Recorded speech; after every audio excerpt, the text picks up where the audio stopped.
Hey everyone, thanks for joining us for a special day after Christmas service. It seems like no matter how hard I try, the weeks leading up to Christmas are always stressful. There are presents to finish wrapping, work is on overdrive, and I'm trying to figure out when I'm going to cook the food I promised to bring to our family meal. But it's this day, the day after Christmas, when everything is said and done, that I feel a sense of peace wash over me. I'm able to look beyond the busyness of the past weeks, and I feel gratitude. I feel still. I would bet that's how it was for Mary and Joseph too. I imagine a scene where they wake up snuggled close to their little boy and they find gratefulness in that moment. The tiredness of pregnancy, the stress of travel, and the fear of childbirth is all behind them. In Jesus' face, they find peace, gratitude, and stillness. So my prayer for you this morning, as you're snuggled in your jammies with a cup of coffee, is that you find that peace, that gratitude, and that stillness as we learn what it truly means to rest in Jesus.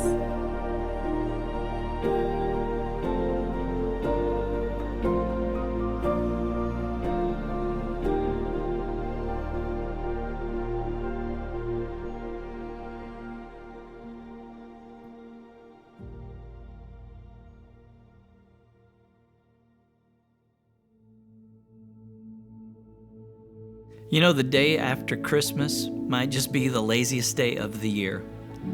It's a real do-nothing sort of day. And some people, not me, feel pretty guilty about it. But it's clear from Scripture that God is pretty invested in this idea of rest. He worked it into the rhythm of creation. See, the seventh day wasn't a rule, it was a gift. A gift from a God who has no need of rest, given to a people who definitely do. Jesus showed up to put an end to all this frantic performance-based world that we created. Listen to the words of Jesus in the Gospel of Matthew. He says this in 11:28 and 29. "Come to me, all you who are weary and carry heavy burdens, and I'll give you rest." I'm really hoping that today you'll take God up on his offer of some time off from your work. We believe that God blessed rest, and he did that at least in 4 ways. Number 1, resting is termination. And I know that sounds bleak and almost depressing, but the Bible is filled with this phrase, "It came to pass." Everything that happens is here for a moment, and then that moment passes. Resting teaches us the temporal nature of the world in which we live. As the frenetic energy and chaos of childbirth ends, even then there's rest. It's no coincidence that we call childbirth labor. And even in those first few moments of holding a new baby, each parent is struck with the speed at which life races. But if they can, they pause, take a breath, and are just right there with that child and each other. There's eternity or something like it when we rest. We've checked out of this world and into the rhythm of the next one. And it makes us long for the eternal. It shapes our values as we learn to see the temporary for what it is, just temporary.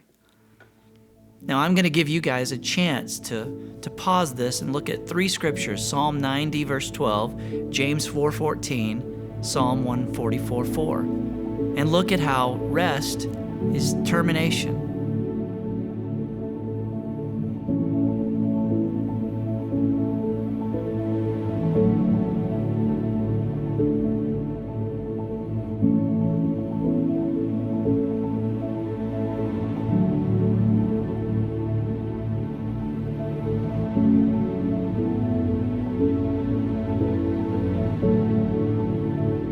And in that, God blessed rest.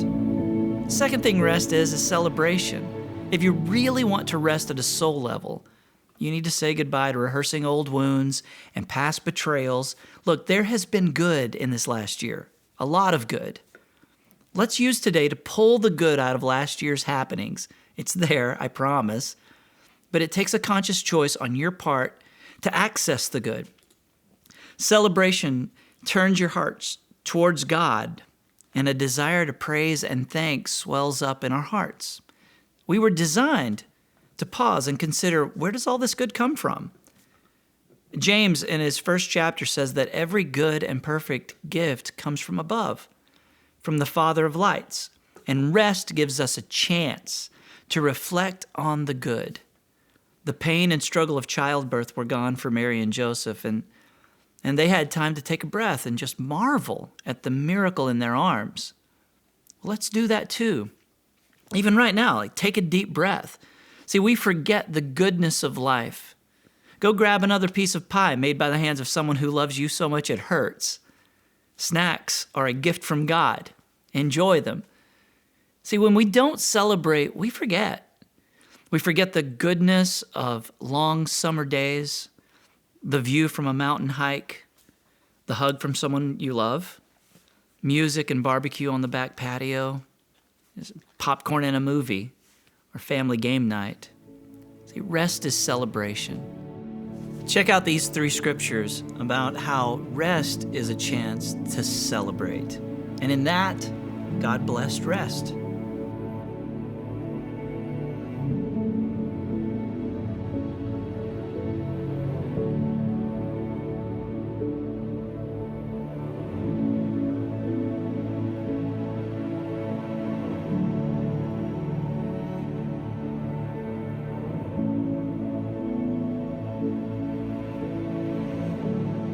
Another thing that rest is preparation. Whether we like it or not, life is headed our way. With all of its ups and downs, its hits and misses, its loves and wounds. No parent looks into the eyes of their newborn and doesn't have that fleeting, unwelcome thought of the pain that they know that little one will eventually experience.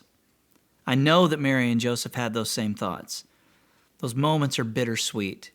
We do anything we could to protect, but we know that our job is instead to prepare. Now that's what God gave us when he gave us the gift of rest. Our muscles need to rebuild. Our minds need to retool and recalibrate. We need renewed passion and energy. Tomorrow has enough worries of its own. Let's rest today and be renewed by this window of doing nothing. Because right there in the middle of the nothing is something pretty significant, a readiness for what's to come. Sabbath is not simply the pause that refreshes, it's the pause that transforms. See, rest is preparation. Check out these scriptures, read them, and talk about them with the people that are around you.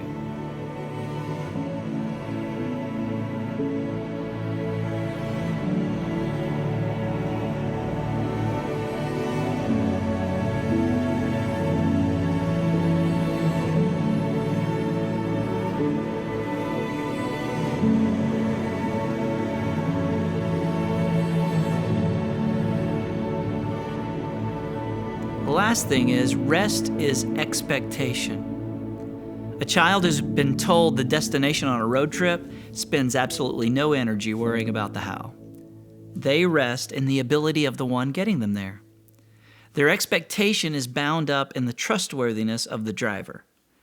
Expectation takes the weight off of us and places it where it belongs, on the one getting us to our destination.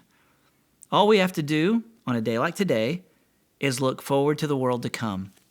A world that we are, in a small way, it's experiencing right now. In the middle of the struggle and pain, God's character and promises fill us with expectation that leads to a deep peace in our souls. Peace isn't an idea, after all. Peace is a person who was held by Mary and Joseph, a person who didn't stay in the manger. Jesus grew up and lived a life that we couldn't live. He offers a gift that we couldn't earn, and the security that he can deliver on that gift because of his resurrection. We desire peace and joy and love and all the rest of what makes life beautiful, because at the center of our expectations is a God who fulfills them all. He created both the desire and the fulfillment of what you expect out of life. Now, the world is a broken place, and we don't fully realize all that we can dream of. But that doesn't mean the expectation is a fairy tale. It just means we're not there yet, and that's okay. Rest isn't a destination. It wasn't meant to be. It's an expectation that the one who's driving can deliver on his promises. Rest is expectation. Check out these scriptures, read them aloud, and talk about them with the people that you're around right now.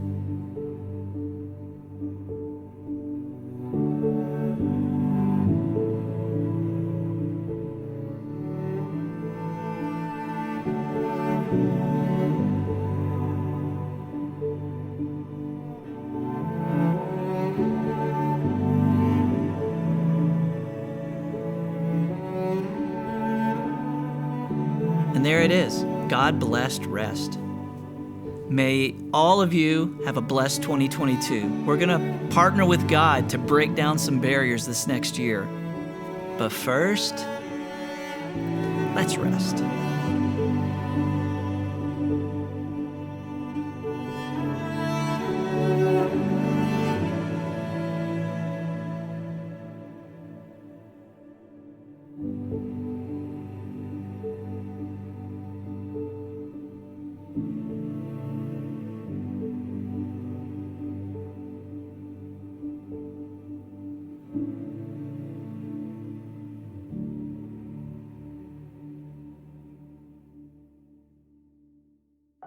As 2021 comes to an end, we're celebrating so many great things that happened this past year. We added over 100 people to life groups. We had over 60 people start serving in our church for the first time. We had 25 baptisms where people publicly declared that they believed in Jesus. This past year, we had more first-time guests than any year on record. I believe all of this is because people are craving meaningful connection and real community, and you have provided it. As we enter 2022, we are anticipating even more first-time guests than we experienced this past year. And when they show up, we want them to know that we were expecting them. We want to have a fully staffed volunteer team to help them feel welcome from the time they arrive in the parking lot until they've picked up their children from Reality Kids. We're excited to have multiple connection events every month in 2022, from men's and women's events to student and family events. These events will all be geared towards you and your one more. We're incredibly excited to be breaking ground soon on phase 1 of the coffee shop. There are many in our community who are looking for a place to connect, but are suspicious of the church and even church people. We believe this will be one way to bridge that gap and create a place of connection along with great coffee. Because of you, Reality Church is positioned in our community to make a difference in the lives of so many people.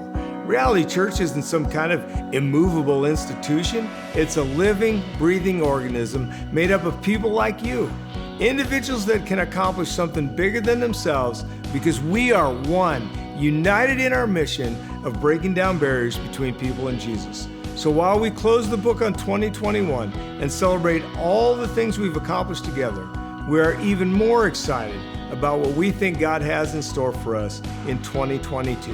But for now, enjoy this day, get some rest, and see you in 2022, Reality.